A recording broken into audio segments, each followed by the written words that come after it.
Sunday white chicken pulao చేశాను. Sunday రోజు అయితే వర్షం ఫుల్గా నాతో ఆడుకుంది అసలు. ఇదైతే సండే రోజు వ్లాగ్ అనమాట. సండే అంటేనే ఫుల్ లేజీగా ఉంటుంది. సాటర్డే నైటే ఫిక్స్ అయిపోతాం అనమాట. నెక్స్ట్ డే సండే కదా, ఇంకా లేట్గా లేద్దామని చెప్పేసి. ఇంకా సండే మార్నింగ్ అయితే ఇంకా మార్నింగ్ 6, 7 అయినా సరే ఇంకా నిద్ర అయితే వదలదన్నమాట. అంత మత్తుగా ఉంటుంది. కాకపోతే ఇంకా లోపలైతే ఆకలి వేస్తూ ఉంటుంది బ్రేక్ఫాస్ట్ తినాలని చెప్పేసి. ఇంక ఇక్కడైతే మార్నింగే లేచి ఫస్ట్ అయితే వామ్ వాటర్ అయితే తీసేసుకున్నాను, హాట్ వాటరు. ఎందుకంటే ఆ రోజు ఇడ్లీ అయితే చేస్తున్నా అనమాట. సండే టిఫిన్ ఇడ్లీ అని ఫిక్స్ అయ్యాం కదా, ఇంకా ఇడ్లీ అంటే కొంచెం డైజెషన్ అవ్వదని చెప్పేసి మార్నింగ్ ఫస్ట్ అయితే వామ్ వాటర్ని అయితే తీసేసుకున్నాను. అది కూడా డైలీ తాగనండి, డైలీ తాగితే బాడీకి అయితే హీట్ అయిపోతుంది. అందుకని చెప్పి అప్పుడప్పుడు తాగుతూ ఉంటామన్నమాట. అంటే జీలకర్ర, వాము, నెక్స్ట్ సోంపు వచ్చేసి కొంచెం రోస్ట్ చేసుకొని పౌడర్గా చేసి పెట్టుకుంటాను. అప్పుడప్పుడు ఇలా వేడి నీళ్ళలో కొంచెం ఆ పౌడర్ని వేసుకొని కలుపుకుంటూ మా వారు నేను తాగుతూ ఉంటాము. రోజు లేచేసరికి 8 ఇట్లా అయిపోయింది. ముందు రోజే ఇడ్లీ కోసమని కలిపి పెట్టుకున్నాను పిండిని. అదైతే బాగా పులిసిందనమాట. దాంతోపాటు దాన్ని అయితే ప్లేట్లో ఇడ్లీ పెట్టేశాను. ఇంక ఇడ్లీ స్టాండ్ని అయితే యూజ్ చేయట్లేదు, ఎందుకంటే మనకి పని తొందరగా అయిపోవాలి కదా. పిల్లలు స్కూల్కి వెళ్ళేటప్పుడు మాత్రమే ఇడ్లీ చేసేటప్పుడు ఇడ్లీ స్టాండ్ని యూజ్ చేస్తాను. ఇంకా నార్మల్ టైంలో అంటే లీవ్స్ అట్లా ఉండేటప్పుడు ప్లేట్లోనే ఇడ్లీ పెట్టేస్తాను. చాలా ఈజీగా తొందరగా అయిపోతుంది. వాష్ చేసుకోవడానికి కూడా ఈజీగా ఉంటుందని చెప్పేసి ఇక్కడైతే నువ్వుల చట్నీ అయితే చేస్తున్నాను. నువ్వుల చట్నీ నాకు ఇడ్లీతో చాలా ఇష్టం అనమాట. చాలా టేస్టీగా ఉంటుంది.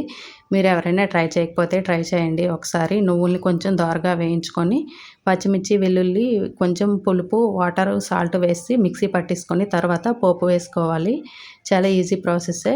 ఇంక ఇక్కడైతే ప్లేట్ ఇడ్లీ పెట్టాను కదా, ఒక ఇడ్లీ అయితే అయిపోయింది. నెక్స్ట్ ఆ ఇడ్లీ తీసి మళ్ళీ వేరే ఇడ్లీ అయితే పెట్టేశాను. ఇక్కడైతే ఇంకా పోపు వేసేసాను. నేను ఇడ్లీ పిండి కోసం పప్పునైతే మిక్సీలో వేసే రుబ్బుతాను, కానీ ఇడ్లీలు అయితే చాలా సాఫ్ట్గా వస్తాయి. ముందు రోజు నైటే కలిపి పెట్టుకుంటాం కాబట్టి నెక్స్ట్ డేకి బాగా పులుస్తుందన్నమాట పిండి. ఒక సైడ్ ఇడ్లీ, ఇంకో సైడ్ చట్నీ అయితే రెడీ అయిపోయింది. మా ఇంట్లో సెలవు అయితే చాలు పిల్లలు తొందరగా లేస్తారు. స్కూల్ ఉండే రోజు అయితే తొందరగా లేవరనమాట. సెలవు రోజు వాళ్ళు అయితే తొందరగా లేస్తారు, కానీ నేను మాత్రం లేట్గా లేస్తాను. టిఫిన్ అందించే టైంకి మాత్రమే లేస్తాను అనమాట. ఇక్కడైతే ఇంక వాళ్ళు లేచి బ్రష్లు అవి చేసి రెడీగా ఉన్నాడు. మా చిన్నోడు అయితే ఆకలేస్తుందని అన్నాడు. అందుకని చెప్పి అప్పటికప్పుడే లేచి ఇంకా బ్రేక్ఫాస్ట్ అయితే రెడీ చేసేసాను వాళ్ళిద్దరికీ కూడాను. మా పెద్దోడైతే ముందే లేస్తాడు, కానీ వాడైతే బ్రష్ అయితే చేయలేదు. ఎందుకంటే బ్రష్ చేసిన వెంటనే వాడికి ఆకలి వేసేస్తుంది. నేనైతే ఇంకా లేట్గా లేస్తాను. అంటే 9 o'clock ఇట్లా అయిపోయిందనమాట. అందుకని చెప్పి వాళ్ళిద్దరికీ ముందైతే ప్రిపేర్ చేసేసాను. ఇంకా మా హస్బెండ్ అయితే వాటర్ తాగేసి, వామ్ వాటర్ తాగేసి ఇంకా వెళ్ళిపోయారనమాట. సండే వస్తే ఇంకా బ్రేక్ఫాస్ట్ ఏమీ చెయ్యరు. ఇంకెక్కడైతే మా పెద్దోడు ఇంకా బ్రష్ చేస్తున్నాడు. మా చిన్నోడు ఆల్రెడీ చేసేసాడు కాబట్టి వాడికైతే ముందు పెట్టేశాను. వాడైతే ఇంకా తినేస్తూ ఉన్నాడు ఒకవైపు. ఫాస్ట్గా అయితే తినేస్తున్నాడు. ఇంకా గేమ్కి వెళ్ళడానికి టైం అవుతుందని చెప్పి 9 o'clock వెళ్ళి 12:30 వరకు ఆడుకుంటూ ఉంటారు. మేము బెడ్రూమ్లో పెట్టడం వల్ల పిల్లలకి ఇంకా బెడ్ పైన తినటమే అలవాటు అయిపోయింది. ఫస్ట్ అయితే హాల్లోనే పెట్టేద్దాం టీవీ అనుకున్నాము, కానీ మాకు ఇక్కడ వింటర్లో చాలా చలిగా ఉంటుంది. ఆ టైంలో అక్కడికి వెళ్ళి చూడలేము. అందుకని చెప్పి బెడ్రూమ్లోనే ఫిక్స్ చేసుకున్నాము. ఈ విధంగా ఇంకా బెడ్రూమ్లోనే భోజనాలు అన్నీ అలవాటు అయిపోయాయి అనమాట. తర్వాత ఇంకా పిల్లలకు బ్రేక్ఫాస్ట్ పెట్టాక నేను ఫ్రెష్ అయిపోయాను. ఇంకా పూజ అయితే ఏమీ చేయలేదు. ఇంకా ఆ రోజు అయితే సండే మా అత్తయ్య ఇంకా కాల్ చేసి చెప్పారు, ఊర్లో మా వాళ్ళకి ఎవరికో ఇంకా పిల్లలు పుట్టారని చెప్పేసి పూజ చేయకూడదని చెప్పారనమాట. అందుకని చెప్పి ఇంక పూజ అయితే చేయలేదు. ఇంకా ఒకవైపు అయితే బట్టలు మిషన్లో వేసేసాను. ఇంతలోకి 11 అయితే అయిపోయింది టైము. మా వారైతే ఇంకా చికెన్ తీసుకొచ్చి ఇచ్చారు. చికెన్ ఇంకా కిచెన్లో పెట్టేసి బట్టలు అయితే అయిపోయాయి అనమాట. డ్రై అయిపోయాయని చెప్పి ఆరేద్దామని ఇంకా బయటకు వచ్చి ఆరేస్తున్నాను. క్లైమేట్ చూడండి ఎలా ఉందో అసలు. సండే అయితే మాకు ఫుల్గా రైనీ అనమాట. అంటే వర్షం పడుతుంది, అలాగే కొంచెం డ్రైగా అవుతుంది. వర్షం పడుతుంది, డ్రై అవుతుంది. ఇలా మాతో అయితే సండే రోజు ఫుల్గా వర్షం అయితే ఆడుకుంది. అట్లా అయింది ఆ రోజు బట్టలు ఆరేయడం అనేది. బట్టలు ఆరేస్తూ ఉన్నాను. బట్టలు ఆరేసి ఇంకా కిచెన్కి వెళ్ళానో లేదో, ఇంకా చికెన్ తెచ్చారు కదా, చికెన్తో వైట్ చికెన్ పలావ్ చేద్దాము, ఫస్ట్ టైం ట్రై చేద్దాము ఎట్లా ఉంటుందో ఏంటని చెప్పేసి బట్టలు అయితే ఒక పక్క గబగబా ఆరవేస్తున్నాను.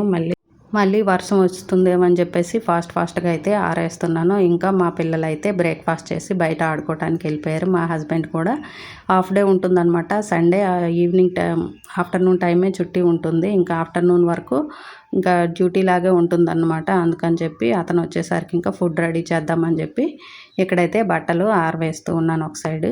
బట్టలైతే ఇంకా వేసేసాను. ఇలా మొత్తం వేసేసి ఇంకా ఇంట్లోకి అయితే వెళ్ళానన్నమాట. కిచెన్లోకి వంట చేద్దామని చెప్పేసి. ఇంకో సైడ్ చూడండి ఫుల్గా మబ్బులైతే వచ్చేసాయి. వర్షం పడడానికి రెడీగా ఉంది. సరేలే పడేటప్పుడు తీద్దామని చెప్పేసి మళ్ళీ కిచెన్లోకి వెళ్ళి కుకింగ్ అయితే స్టార్ట్ చేశాను. చికెన్ వైట్ పలావ్ చేద్దామని చెప్పి ఫస్ట్ టైం ఎట్లా వస్తుందో చూడాలి. ఫస్ట్ అయితే ఒక బిర్యానీ గిన్నెని అయితే తీసుకున్నాను. స్టవ్ పైన గిన్నె పెట్టుకొని అందులో కొద్దిగా ఆయిల్ని వేసి ఆయిల్ హీట్ అయిన తర్వాత బిర్యానీ మసాలాని వేశాను. బిర్యానీ మసాలా ఫ్రై అయిన తర్వాత ఇట్లా అల్లము, వెల్లుల్లి, జీలకర్ర, ధనియాలతో పేస్ట్ని అయితే రెడీ చేశాను అనమాట. ఆ పేస్ట్ని ఒక 2 స్పూన్స్ వరకు వేసుకొని బాగా పచ్చివాసన పోయే వరకు ఫ్రై చేసుకున్నాను. ఇలా ఫ్రై అయిన తర్వాత మనం వాష్ చేసుకున్న చికెన్ అయితే వేసేసుకోవాలి. ఇక్కడైతే నేను 1 kg చికెన్తో చికెన్ పలావ్ అయితే చేస్తున్నాను అనమాట. 1 kg చికెన్ అయితే వేసేసాను. మనం ఈ ప్రాసెస్లో చేయొచ్చు, లేదంటే ముందు చికెన్కి అల్లం వెల్లుల్లి పేస్టు, పెరుగు, పచ్చిమిర్చి, సాల్ట్ ఇలా కలిపి కూడా వేసి తర్వాత కూడా ఫ్రై చేసుకోవచ్చు. కాకపోతే నేనైతే ఇలా మీకు డైరెక్ట్గా చూపిస్తున్నాను. ఇలా చికెన్ వేసి ఇలా బాగా ఫ్రై చేసుకోవాలి. కొద్దిసేపు ఫ్రై అయిన తర్వాత పైన మూతను పెట్టి కాసేపు ఒక 5 నిమిషాల పాటు ఉడికించుకోవాలి. అప్పుడే చికెన్ మనకి సాఫ్ట్గా ఉడుకుతుందనమాట. ఇలా ఉడికిన తర్వాత ఇందులో 1 కప్పు పెరుగు వేసుకున్నాను. పెరుగు వేసుకుంటే చికెను నెక్స్ట్ రైస్ అనేది చాలా సాఫ్ట్గా ఉంటుందన్నమాట. పెరుగు వేసుకొని తర్వాత పచ్చిమిర్చి వేసుకున్నాను. కారము, పసుపు వేసుకోము కాబట్టి పచ్చిమిర్చినే కొంచెం ఎక్కువగా వేసేసుకోవాలి. పచ్చిమిర్చి వేసుకొని టేస్ట్కి సరిపడా సాల్ట్ వేసుకొని అలాగే ఆనియన్స్ని ఫ్రై చేసి పెట్టుకున్నాను. ముందైతే ఆ ఆనియన్స్ని అయితే వేసాను. ఫ్రై చేసిన ఆనియన్స్ని వేసి కాసేపు ఇలా వాటర్ సపరేట్ అయ్యే వరకు ఇలా మూత పెట్టి చికెన్ అయితే బాగా ఉడికించుకోవాలి. ఒకవైపు చికెన్ ఉడుకుతూ ఉంది. ఇంతలోగా అయితే ఫుల్గా వర్షం వచ్చేసింది. ఇంకా చూడండి నా పరుగు ఫాస్ట్గా వెళ్ళి బట్టలు అయితే తీస్తున్నాను. మా హస్బెండ్ కరెక్ట్గా వచ్చేసారు ఆ టైంకి. కొంచెం వీడియో తీయండి, ఇంకా చూపిస్తాను, వర్షం వ్యూ అనేది చూపిస్తానంటే ఇంకా ఒకవైపు అయితే అతను తిడుతున్నారు, నీకు ఇంత వర్షం పడుతుంటే నీకు వీడియో కావాలా అని చెప్పేసి అంటున్నారనమాట. ఇంక సరేలే ఆపే బాబు అని చెప్పేసి నేనైతే ఇంకా బంద్ చేసి బట్టలన్నీ తీసి ఇంకా ఇంట్లో పెట్టేశాను. వర్షం చూడండి ఫుల్ హెవీగా పడుతుంది. నెక్స్ట్ మళ్ళీ కిచెన్లోకి వచ్చి చికెన్ మొత్తం ఉడికిన తర్వాత బియ్యానికి సరిపడా వాటర్ని అయితే వేసి బియ్యాన్ని వేసి టేస్ట్కి సరిపడా సాల్ట్ వేసి ఉడకనివ్వాలి. ఇలా ఉడికినప్పుడు లాస్ట్ స్టేజ్లో కొద్దిగా నెయ్యి వేసుకోవాలి. నెయ్యి నెక్స్ట్ మనం వేయించిన ఆనియన్స్ని కూడా ఇంకొంచెం లాస్ట్లో ఉంచుకొని వేసుకొని ఇంకా మిక్స్ చేసుకుంటే వైట్ చికెన్ పలావ్ అయితే రెడీ అయిపోతుంది. ఆ బియ్యం వేసే ప్రాసెస్ దగ్గర ఈ వర్షం పడే కంగారులో వీడియోని అయితే తీయలేదు, మిస్ అయింది. అందుకని చెప్పి ఇంకా ప్రాసెస్ని చెప్పేశాను, మీకు అర్థమైంది అనుకుంటున్నాను. నెక్స్ట్ ఇక్కడ చికెన్ పలావ్ అయితే చాలా సూపర్గా రెడీ అయింది. ఇంకా చికెన్ పలావ్తో పాటు ఇది ఇక్కడ మీకు కలర్ కొంచెం రెడ్గా కనిపిస్తుంది, ఎందుకంటే ఫ్రైడ్ ఆనియన్స్ వేసాను కదా, అందుకని కొంచెం కలర్ బ్రౌన్గా కనిపిస్తుంది. కానీ ఇదైతే దీన్ని వైట్ చికెన్ పలావ్ అంటారనమాట. ఇందులో మనం కారం, పసుపు ఏమీ వేయం కాబట్టి టేస్ట్ కూడా చాలా సూపర్గా వచ్చేసింది. ఇంకా కొంచెం ఆనియన్స్, క్యారెట్ పీసెస్ వేసుకొని ఫుల్గా అందరము తినేసామన్నమాట. మా హస్బెండ్, పిల్లలు, నేను. ఈ సండే అయితే ఇంకా ఇలా వైట్ చికెన్ పలావ్తో సండే లంచ్ అయితే కంప్లీట్ చేసేసుకున్నాము. టేస్ట్ కూడా చాలా బాగా వచ్చింది. మీరు కూడా తప్పకుండా ట్రై చేయండి. ట్రై చేసి ఎలా వచ్చింది అనేది నాకు కామెంట్ చేయండి. తర్వాత ఫస్ట్ టైం చేసినా కూడా చాలా పర్ఫెక్ట్గా వస్తుంది.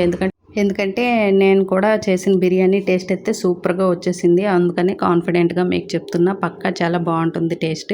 ఇంక ఇట్లా బిర్యానీ అన్నీ తిన్న తర్వాత ఇంకా గిన్నెలు అయితే పడి ఉంటాయి కదా, కాసేపు పడుకున్నాము. పడుకొని లేచినాక మళ్ళీ గిన్నెలన్నీ కూడా క్లీన్ చేసేసి నెక్స్ట్ ఇక్కడ మా పక్కింటి సిస్టర్ అయితే వాళ్ళ పిల్లల స్కూల్ డ్రెస్సెస్ అయితే ఇచ్చిందనమాట. కొంచెం స్టిచ్చింగ్ చేసి ఇమ్మని చెప్పి, లూజ్గా ఉన్నాయని చెప్పి ఇచ్చింది. వాటిని ఇంకా స్టిచ్చింగ్ చేసేసాను. ఈ విధంగా ఈ సండే వ్లాగ్ అయితే ఇంకా కంప్లీట్ అయిపోయింది. మిగిలిన బిర్యానీ నైట్ తినేసాము. Bye bye.